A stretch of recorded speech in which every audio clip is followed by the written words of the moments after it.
Boa noite a todos, uma vez mais. Pois hoje o tema que vos trago é este: Lei Moral do Trabalho. Já vão uns meses que nós falamos a última vez aqui de uma lei moral, foi mais propriamente no dia 8 de fevereiro. Falamos da lei moral da adoração. O ano passado tínhamos feito uma palestra em que diferenciávamos a lei natural das leis morais, no sentido de que as leis morais são um subconjunto da lei natural. Vamos rever isso hoje, fazer um refrescamento.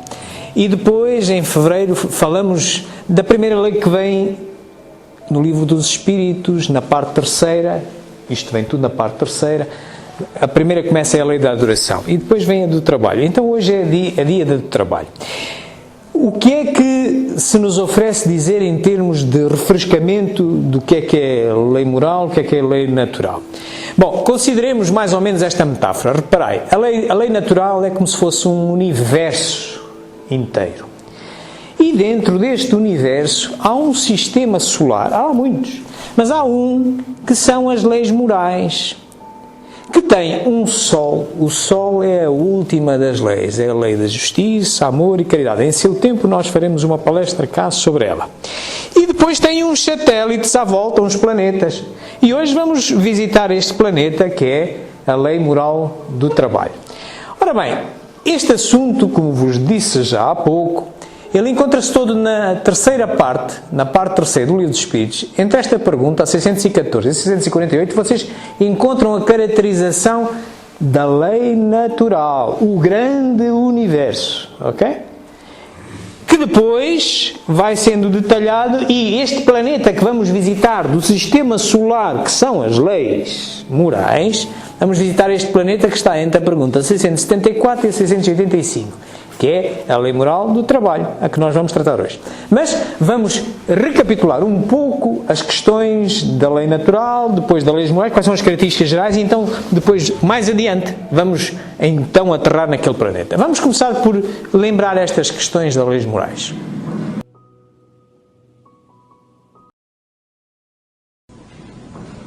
Os espíritos evoluídos nos ensinam que o ser humano que se liberta da matéria, por não priorizar as futilidades mundanas e por cultivar o amor ao próximo, aproxima-se da natureza espiritual.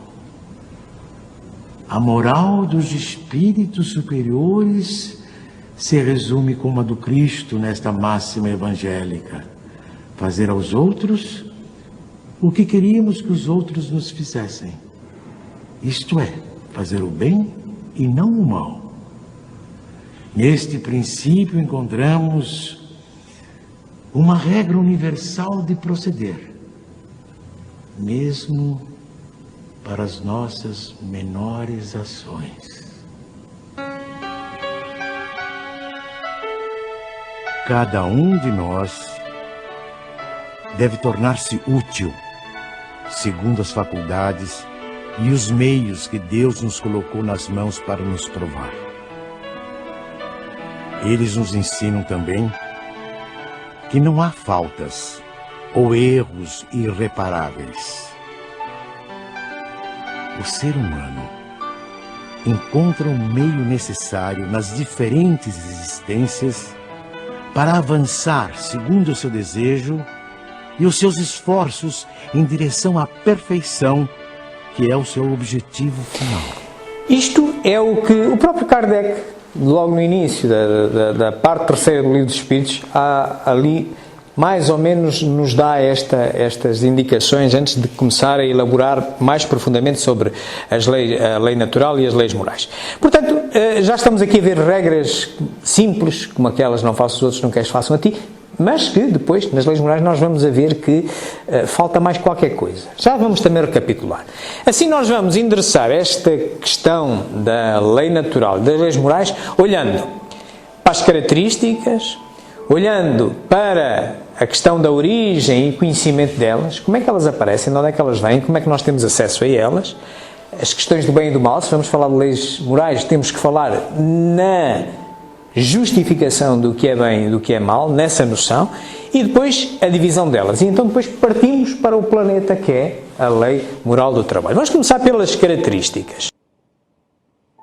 A lei de Deus é eterna? É eterna e imutável como o próprio Deus. É possível que Deus haja prescrito aos homens, em certa época, aquilo que lhes proibiria em outra época? Deus não se engana. Os homens é que são obrigados a modificar suas leis, por serem imperfeitas. Mas as leis de Deus são perfeitas. A harmonia que rege o universo material e o universo moral se baseia em leis estabelecidas por Deus desde toda a eternidade. Ora bem, Deus não se engana. De facto, a lei divina é perfeita. Nós é que, como é que nós a interpretamos? Interpretamos segundo os nossos olhos, segundo a nossa linguagem, e às vezes dá problemas. Por isso é que ele diz que o homem muitas vezes tem que mudar a sua lei, porque se afasta, nas suas interpretações, afasta-se do sentido inicial. E mesmo aqui, nesta pergunta, o que nós acabamos de ouvir é o que vem dito na pergunta 615 do Livro dos Espíritos. E eu anotei estes dois em itálico e com este fundo aqui, o eterno e o imutável, para vos dizer exatamente que até nesta doutrina, devido às questões de linguagem, nós temos que não podemos parar, não podemos olhar para a doutrina espírita como se fosse a dona da verdade absoluta, o dogma. Se não reparai, foi dito que a lei natural é eterna como o seu Criador. É possível? Que eu saiba, só existe um único ser que é eterno. Eterno significa não tem início, nem tem fim. Então, se a lei é de Deus, quem é que a criou? Foi Deus. Então ela não pode ser tão eterna como o seu Criador, certo? Mas está mal? Não. É o problema de linguagem. Como é que Kardec ia dizer isto? Com a linguagem que tem. Mesmo hoje, se quiséssemos ajudá-lo e substituir, como é que a nossa corteza de linguagem íamos dizer isto? Né? Eterno? Eterno, eterno é. Não tem início, não tem fim. Isto só um elemento. Só há um. É Deus. Tudo o resto foi criado por Ele, portanto, o resto não pode ser tão eterno. Quer dizer, nem deveria ser eterno. Nós até dizemos assim, bem, o homem é imortal. É imortal porque consideramos que teve um início, foi criado por Deus, mas depois não tem um fim. E é imortal porque sobrevive à morte. Ok? Então, a lei natural há de ser anterior ao homem, de certeza que é. Quando o homem apareceu já havia lei, Deus já tinha criado a lei para ele, para o sujeitar. Então, quer dizer, como é que íamos dizer com a linguagem que temos? Bem, a lei natural é mais imortal que o homem e menos eterna que Deus. Estão a ver onde é que eu vos quero levar? Portanto, é este o nosso domínio. Também temos a questão do imutável. Reparai, imutável significa que não muda, mas de novo, no final da resposta, a espiritualidade superior disse logo, cuidado, que o homem muitas vezes tem que alterar a sua lei porque a interpreta mal. A lei em si, a lei de Deus é perfeita, só que nós temos que a interpretar, temos que a ver com os nossos olhos. E esta questão aqui do imutável tem aqui outra rasteirazinha. Reparai, imutável é o que não muda. Nós já sabemos que o princípio material desenvolve-se, não é? Por exemplo, o Sr. Darwin descobriu a evolução das espécies. Nós, em princípio, vimos do mesmo tronco comum que os macacos, etc. Por aí adiante, os corpos vão evoluindo, ok? Princípio material. E o princípio inteligente também vai evoluindo, não é? O princípio inteligente vem no instinto, nos animais, depois chega aqui com inteligência, livre-arbítrio, etc. E vai evoluindo.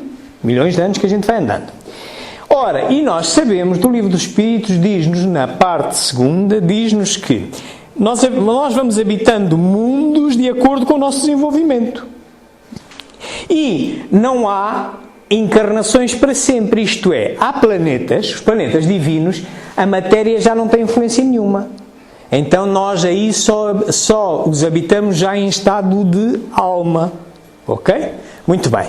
Então, se assim é, por exemplo, uma das leis que existe é a lei moral da reprodução. Ora, nós não criamos espíritos. Nós criamos corpos, matéria, para que um espírito entre nesse corpo. Então, num planeta em que não exista encarnação, Qual a abrangência das leis divinas? Referem-se a alguma outra coisa além da conduta moral? Todas as leis da natureza são leis divinas, visto que Deus é o autor de todas as coisas. O sábio estuda as leis da matéria. O homem de bem estuda isto e pratica é para vos as caracterizar leis da melhor alma. aquela metáfora que eu vos contei de início. As leis divinas, ou a lei natural, é todo o universo daquilo que rege aquilo que foi criado por Deus. Tem as leis físicas das ciências, da medicina, da física, da química, que também são divinas, foram criadas por Deus. Nós vamos descobrindo. E as leis morais também. Só que as ferramentas para as estudar, numa é a ciência e noutra é um ramo da filosofia que se chama ética. Atenção que há uma diferença entre ética e moral, e já vamos recapitular isso. Ok? Passemos agora às questões da origem e do conhecimento. Como é que nós sabemos das leis morais, das que nos indicam o bom comportamento, proceder bem, proceder mal, etc. Todos nós vimos programados com isso. Basta só vocês pensarem que, perante um problema novo que tenham, vocês sentem cá dentro uma vozinha que vos faz hesitar. Estarei a proceder bem, estarei a proceder mal. Então, mas de onde é que isto apareceu? Todos temos. Todos, independentemente da. Então, nós vimos todos programados com isto. E, claro que se vai apurando ao longo das encarnações. As encarnações, se é para o progresso, naturalmente que aquilo que é hoje, coisas que são simples, nós já sabemos como proceder bem. Se calhar há 2 ou 3 encarnações atrás era um problema para nós. E aquilo que hoje é um problema para nós, não sabemos se é proceder bem ou mal, andamos na dúvida, a nossa vozinha, se calhar daqui por mais 1 ou 2 encarnações nós já sabemos como é que é. Portanto, nós vamos apurando isso. E onde é que isso vem? Bem, se isto vem de encarnação em encarnação, como o corpo não sobrevive, então isto vem na consciência. Portanto, Deus programou-nos a todos desta maneira, nós vimos com isto na consciência. A consciência é parte da alma, portanto, ela segue, ok? Segue connosco. Portanto, é assim que nós vimos todos com isto cá dentro. E vamos apurando ao longo do tempo.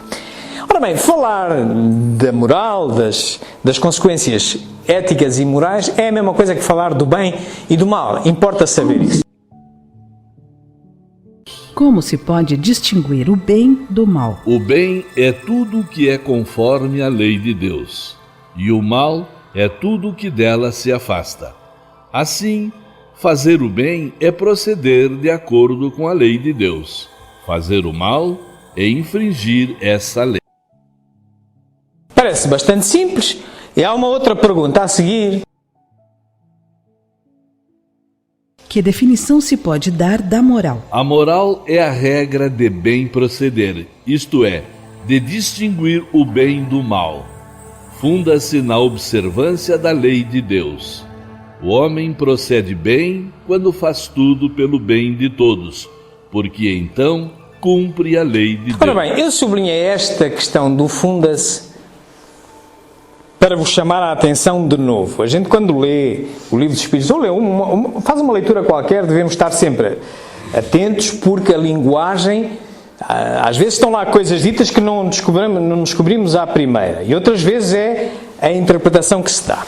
Então, quando a gente diz que algo que se funda, se algo se funda, então algo apoia-se. Se eu me fundo, eu estou-me a apoiar em algo. Ora bem, então quer dizer que se a moral é a regra de bem proceder, a moral funda-se, apoia-se na observância da lei de Deus. Mas como é que a gente observa uma lei? Se agora a gente pegar no Diário da República, saiu uma lei e a gente vai observá-la. Observá-la significa lê-la, interpretá-la, ver em que é que aquilo nos condiciona e nos impacta e levá-la à prática. Isto é um ato inteligente, não é? Obriga-nos a nós racionarmos sobre aquilo que ali está escrito. Então, isto obriga a que nós tenhamos um ato inteligente, que interpretemos a lei de Deus e a partir daí então ditemos uma regra moral. Então estamos a ver que a moral em si é um resultado, é um fim de um trabalho de interpretação inteligente da lei de Deus, ok? E isto leva-nos às questões da diferença da ética e moral. O Espiritismo pauta-se pela ética e influencia a moral. Isto é, o Espiritismo é uma filosofia. Ao ser uma filosofia, a filosofia, por definição, é a justificação racional de uma crença que se tem por verdadeira. Então significa que eu, para dizer a alguém, tu estás a proceder bem, eu tenho que poder justificar-lhe porquê. Estamos no domínio da filosofia, tenho que poder justificar porquê. Portanto, ou se proceder mal, também tem. Portanto, o Espiritismo não pode ir pelo simples, o mal, porque o mal é sempre mal mesmo que todos o pratiquem, e o bem continua a ser mesmo que ninguém o pratique. Todo mundo faz, não é justificação para o espírita. Nós temos que poder dizer porque é que é bem, porque é que é mal. Dou-vos exemplos simples. Estou a ver as senhoras aqui sentadas hoje com calças, vestindo calças. Em Portugal, hoje, é moral, é bem proceder as senhoras utilizarem calças. Foi sempre assim? Não. Então, peraí, o Espiritismo é que não pode andar ao sabor dos tempos nem dos locais. Estas mesmas senhoras que hoje, à data de hoje, estão de calças aqui, se forem para o Afeganistão, é imoral outra vez. Vão ser apedrejadas, é crime. Ui, o Espiritismo, então, e um espírita no Afeganistão pensa de uma maneira e aqui pensa de outra? Não pode ser. Daí lá está a moral. A moral é uma indicação de comportamento, mas quem o dita é um ato inteligente, o tal funda-se na observância da lei de Deus. Nós temos que racionar porque é que algo é bem ou algo é mau. Há outros exemplos, mas pronto, só vos dei um exemplo mais simples. Também, às vezes me perguntam, mas espera aí, isto aí, proceder bem, proceder mal, não há aí uma coisa mais simples.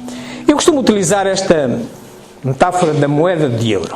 Se vocês repararem, as moedas, todas elas têm duas faces, e a do euro também.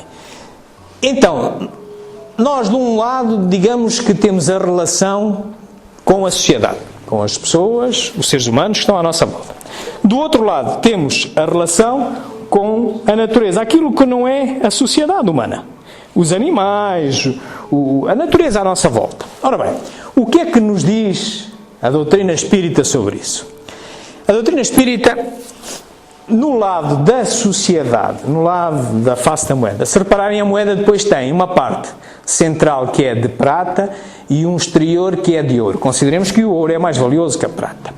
A parte menos valiosa, digamos, é aquela regra que todos sabemos e que Jesus nos deixou. Não faças aos outros o que não queres façam a ti. Lei da reciprocidade. Vem na pergunta 632. Não fazer o mal.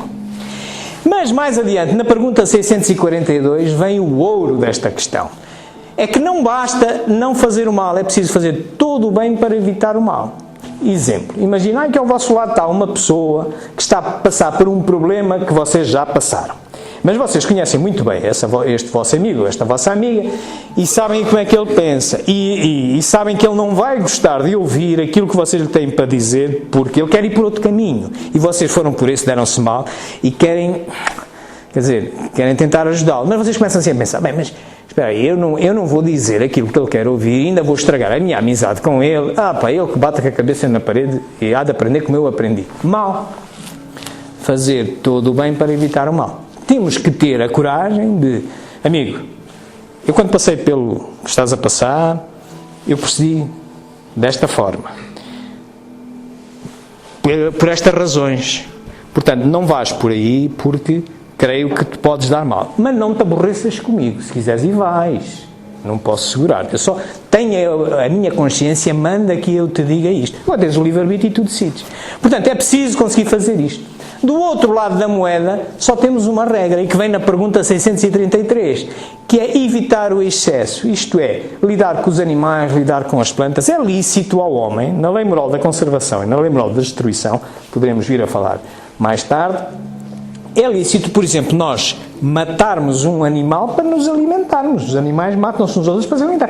Mas não matam por prazer. O homem é que descobriu o prazer de matar e desperdiçar. A lei moral da destruição prevê que um dos objetivos bons que tem é o fim útil das carcaças.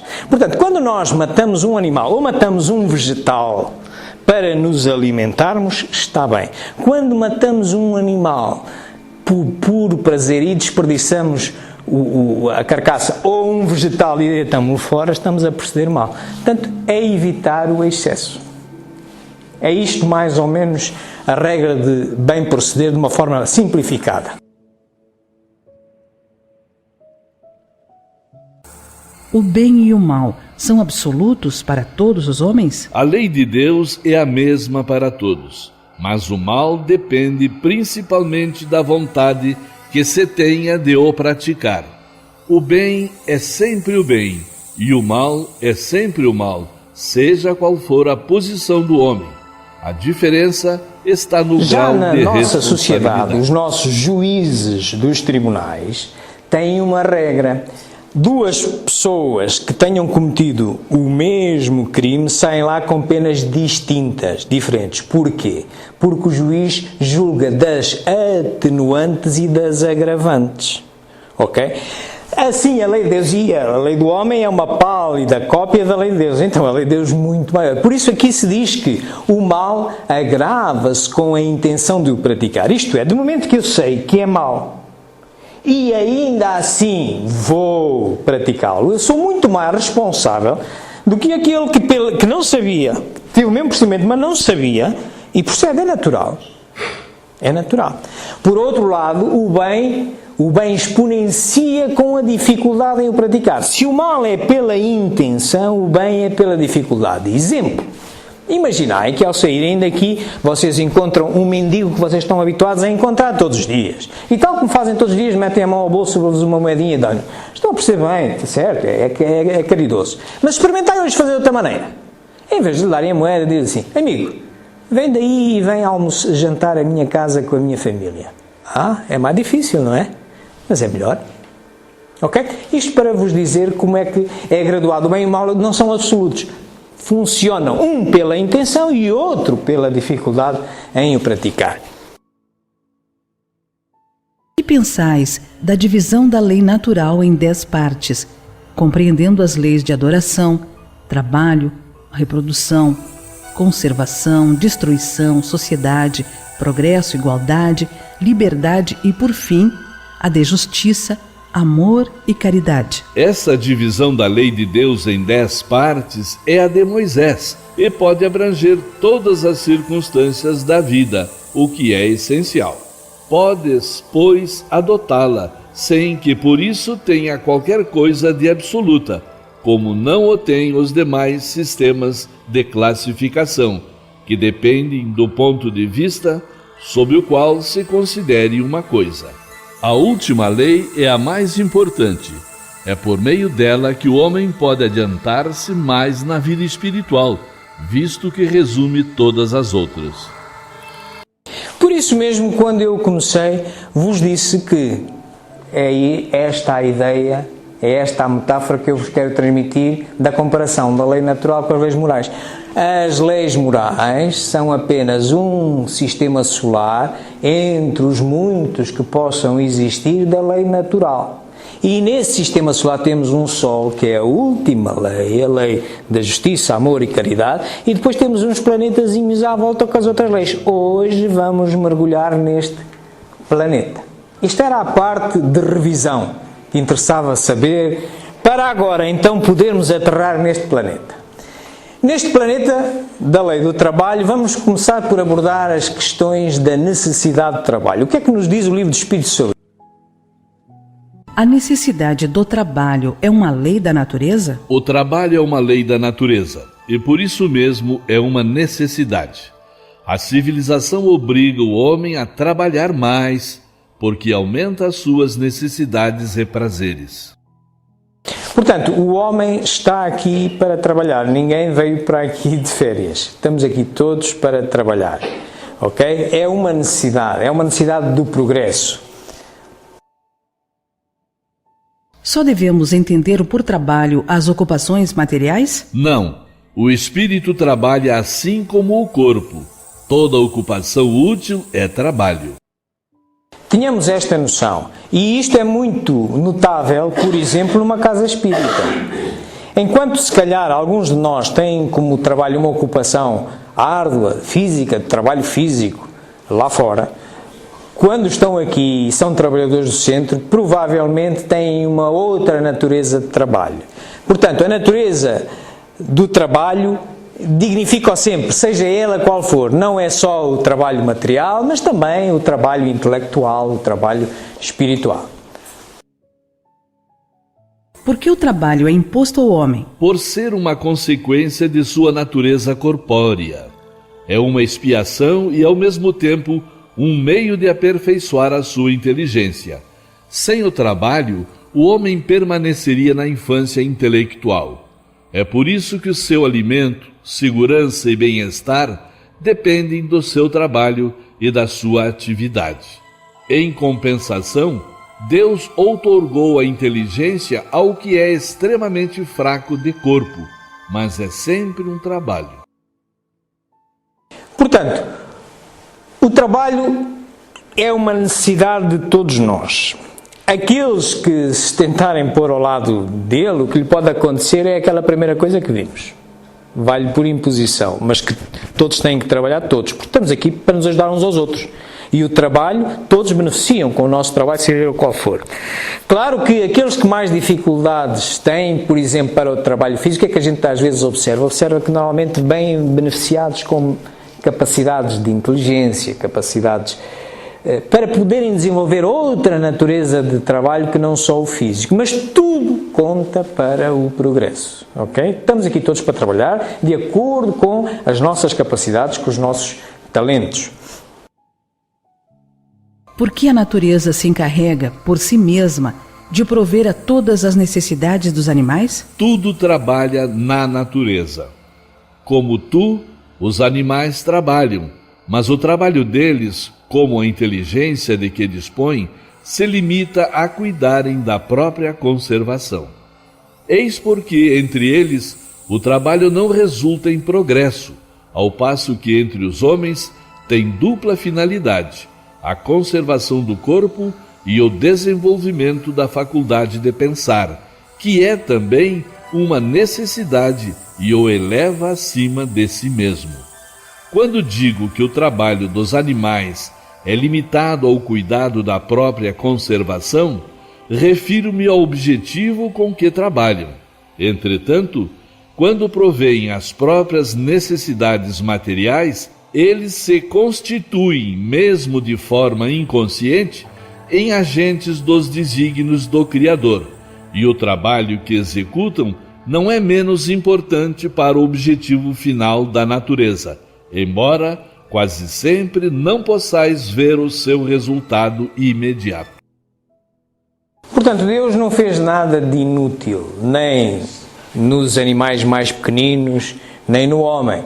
Portanto, todos têm um trabalho, todos têm um objetivo. É claro que para nós muitas vezes é difícil perceber, por exemplo, mas como é que os animais trabalham, se têm aí tudo à disposição, vão aqui. A gente vê lá para um lado e para o outro, os passaritos e tal. Sim, trabalham. Muitas vezes, pensai, por exemplo, que quando há mosquitos, a rãs comem os mosquitos, não é? Ajudam a controlar os mosquitos. Os próprios animais, quando se encontram, destroem-se uns aos outros por necessidade, só por necessidade, e eles vêm com esse instinto, e é bem proceder, é assim mesmo. Eles ajudam a controlar as espécies. Estão a ver? Isto é obra da lei de Deus. Todos trabalham. Mesmo que às vezes a gente não pareça que tem o mesmo tipo de trabalho que nós consideramos ser o trabalho. São conceitos, mas todos trabalham. Nos mundos mais aperfeiçoados, o homem é submetido à mesma necessidade de trabalho? A natureza do trabalho é relativa à natureza das necessidades. Quanto menos materiais são as necessidades, menos material é o trabalho. Mas não julgueis daí que o homem se conserve inativo e inútil. A ociosidade seria um suplício em vez de ser um benefício. Portanto, o trabalho é uma constante em todo o universo. Nos mundos mais aperfeiçoados, O homem que é nós submetido à habitemos, mesma mais necessidade de físico ou trabalho? menos A físico, natureza mas do menos físicos trabalho é também. relativa E então à vem natureza aquelas naturezas das de trabalho que falávamos há necessidades. pouco. Quanto A diferenciação que a gente vê aqui já no menos nosso mundo. Quem trabalha lá fora num trabalho menos muito árduo, e material que vem ao é centro o espírita trabalho. tem um trabalho Mas não mais julgueis daí intelectual ou que o homem espiritual. se Sim, conserve mas está a trabalhar, não é inativo mesmo? e inútil. Ok? A Portanto, é uma ociosidade seria um suplício em vez de ser um benefício. O homem que possui bens suficientes para garantirem a sua subsistência estará isento da lei do trabalho? Do trabalho material, talvez, mas não da obrigação de se tornar útil de acordo com suas possibilidades, nem do dever de aperfeiçoar a sua inteligência, ou a dos outros, o que também é trabalho.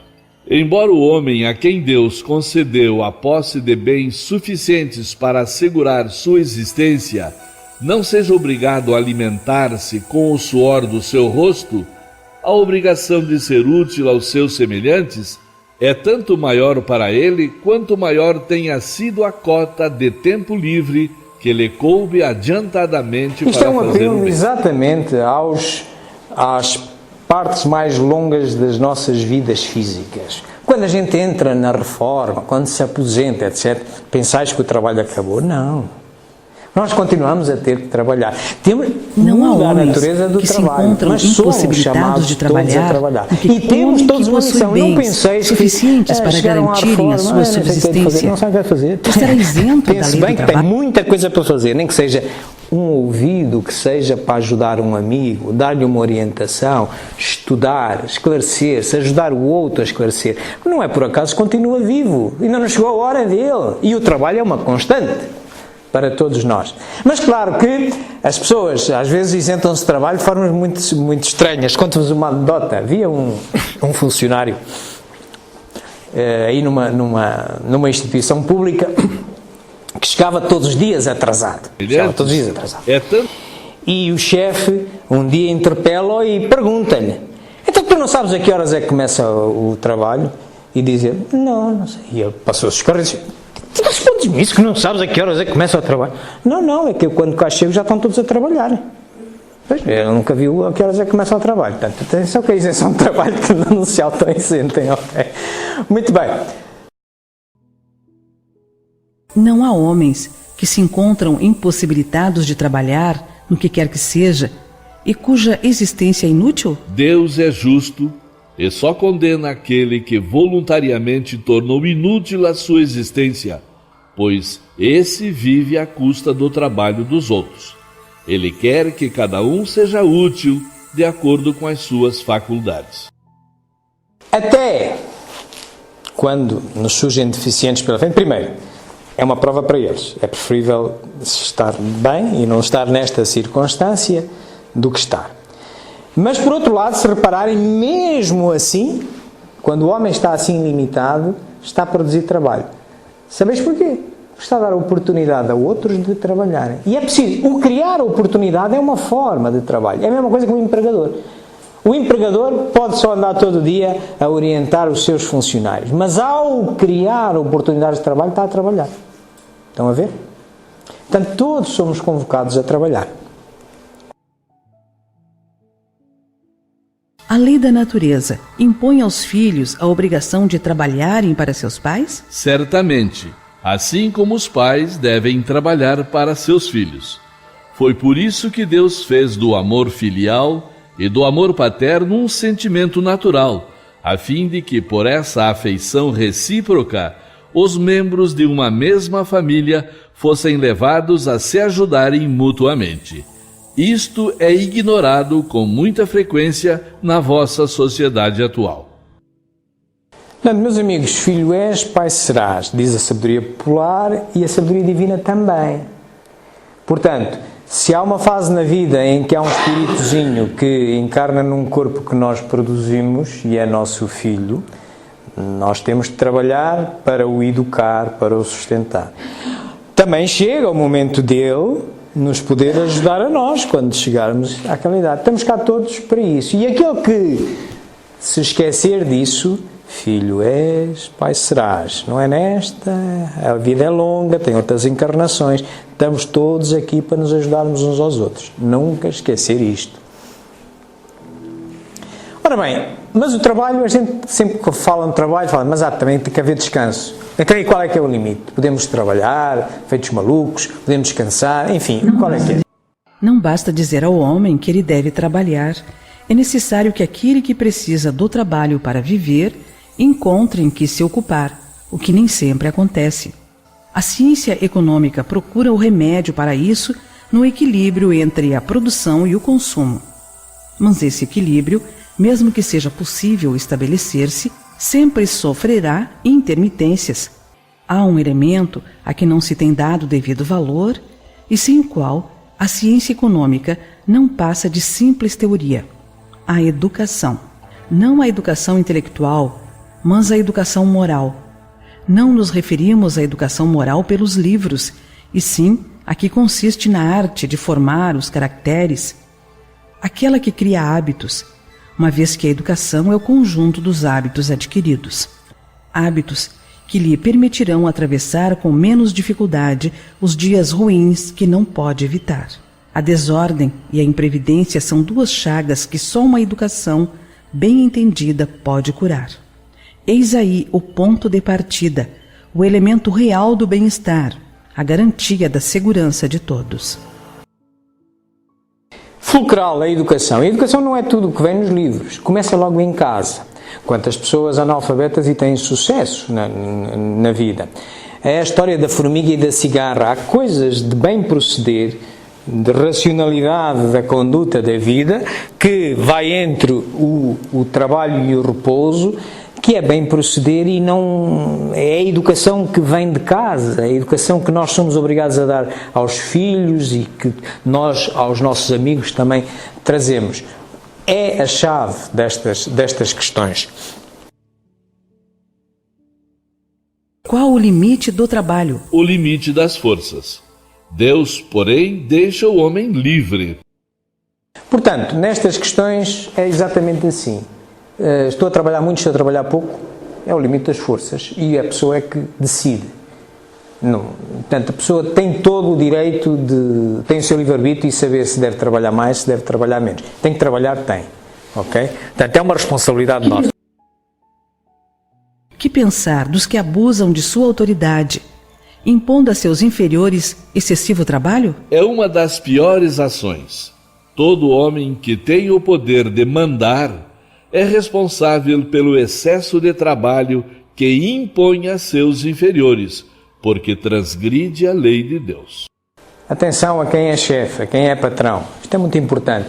Há que sempre pôr-nos no lugar do nosso subordinado e ver o que é que lhe estamos a exigir. Se era algo que nós já passamos e nós sabemos que é razoável exigir-se. Muito cuidado com isto. Sendo uma necessidade para quem trabalha, o repouso não é também uma lei da natureza? Sem dúvida, o repouso serve para reparar as forças do corpo e também é necessário para dar um pouco mais de liberdade à inteligência, a fim de que se eleve acima da matéria. Portanto, quem trabalha também tem direito a descansar. Portanto, o repouso também é bem proceder. Tanto é bem proceder o trabalhar, como é bem proceder o repousar. Em que limites? Nossa consciência, nosso livre-arbítrio, nosso juízo do bem e do mal. Isto aqui não há... Isto somos nós convocados a saber. Que temos de trabalhar, temos. Se trabalhamos, temos direito ao repouso, também temos. Temos agora é que ter isto na devida medida. E nós sentimos isso, porque nós vivemos todos impregnados do tal conceito de bem e mal. Anda cá uma vozinha que nos diz, que nos morde. O homem tem o direito de repousar na velhice? Sim, pois o homem está obrigado ao trabalho apenas de acordo com as suas forças. No entanto, que fará o velho que precisa trabalhar para viver, mas está incapacitado para o trabalho? O forte deve trabalhar para o fraco. Na falta da família, a sociedade deve tomar o seu lugar. É a lei de caridade. Não esquecer que, contudo, o que ele está aqui a ser dito, estamos a falar do trabalho físico, ok? Porque é que as pessoas mais idosas continuam vivas? Porque é que Deus permite viver? é para desenvolverem outra natureza do trabalho. Todos estamos aqui para trabalhar. Aquele que já não pode pegar numa enxada e cavar, ou andar com um trator, uma máquina, conduzir uma máquina, mas pode, por exemplo, aqui no centro espírita, atender alguém e com a sua experiência de mais idade e que mais estudou, dar-lhe boas orientações. Ele próprio cultivar-se, porque ao ele cultivar-se, o discurso que passa a ter é um discurso que influencia os outros que precisam dele. Há sempre lugar na seara do Senhor. Portanto, não é desculpa nenhuma a idade, nem os problemas físicos para nós não trabalharmos. Trabalhar no sentido lato. Não estamos a falar só nas questões físicas. Questões físicas, sim, se eu já não posso, se eu estou incapacitado, tenho uma doença, trabalho físico, sim, repouso, mas continua o trabalho, ok? Ninguém se deve escusar disso. Meus amigos, era isto que eu tinha para vocês. Eu consultei, para vos trazer esta palestra, consultei estes livros que aqui estão. Estes reconhecerão, são livros da codificação básica. Este é o que é o Espiritismo, que é um livro interessante. Também aparece depois do Livro dos Espíritos, em 1859. A prece, que é a parte do Evangelho, a última parte do Evangelho segundo o Espiritismo. Aqui são os livros de filosofia e de ciência, de física quântica, que interessa às vezes para perceber os porquês de algumas coisas. Eu estou a gravar isto e vou publicar, como habitualmente, neste canal Espiritismo JG, em YouTube. Vocês poderão, amanhã ou depois, já lá deve estar, poderão rever esta palestra às vezes se quiserem. Tem aqui o meu e-mail se precisarem contatar comigo, para além do tempo que nos sobra e que eu possa responder a alguma dúvida, alguma pergunta que têm, seja sobre isto ou seja sobre outra coisa qualquer. Muito obrigado pela vossa atenção. Era isto que eu tinha para vocês. Vamos tranquilizar-nos, vamos recolher ao nosso íntimo e vamos tentar estabelecer ligações não só entre nós, mas também com a espiritualidade que nos assiste nesta casa. Enfim, com Deus. E assim, conversemos com Ele. E comecemos por conversar com Ele, louvando-o. Louvando-o exatamente por esta obra maravilhosa, este universo regido por suas leis, pelas leis divinas, onde encontramos também, e para os seres mais inteligentes, como é o nosso caso, encontramos já este sistema solar, que é as leis morais, que nos permitem olhar para todo o universo e para os atos que são praticados com outro enfoque. Mas é certo que esta obra é tão maravilhosa que nós nos apercebemos que o bem e o mal realmente não são absolutos. Nem são absolutos na vida de cada um de nós ao longo das várias encarnações. Nem são absolutos nos vários mundos por onde vamos passando. É uma realidade e devemos olhá-la como uma riqueza desta obra do Senhor que é digna de louvor. Mas, continuando este diálogo estreito com Deus e através da espiritualidade que também nos assiste, agradecemos ao Senhor esta oportunidade que nos dá de, neste momento das nossas vidas, nós podermos ter chegado a este nível de conhecimento que já nos permite esboçar estas perguntas e estas dúvidas, exercitar o nosso princípio inteligente exatamente na busca da justificação do que é bem e do que é mau. Parece mesmo evidente, como nós vimos durante a palestra e como vimos durante a parte em que nos fomos esclarecendo uns aos outros em amena conversa, parece mesmo evidente que outra opção não nos resta do que justificar os nossos comportamentos. Certos que a verdade absoluta não está ao nosso alcance, nós vamos de verdade em verdade. E à medida que nós vamos desenvolvendo o nosso princípio inteligente, aquilo que era bem proceder e era o melhor que nós sabíamos, deixou de o ser. Porque o nosso conhecimento aumentou e nós vemos agora o mundo com outros olhos. Mas por fim, Senhor, se bem que este exercício nós começamos já a exercitá-lo e ao dispormos desta doutrina maravilhosa que é a doutrina espírita, uma verdadeira convocatória ao nosso constante raciocínio sobre a nossa conduta, é certo que só raciocinar e concluir das melhores condutas não é suficiente. Porque é preciso agir. E é preciso agir conforme aquilo que, eticamente, com o recurso da nossa razão, nós concluímos ser uma melhor verdade, um melhor procedimento daquele que tínhamos. Mas isso, Senhor, humanos como somos, tão dependentes da carne, quanto nos custa muitas vezes velhas crenças, velhos costumes, embora já saibamos o que é mais correto.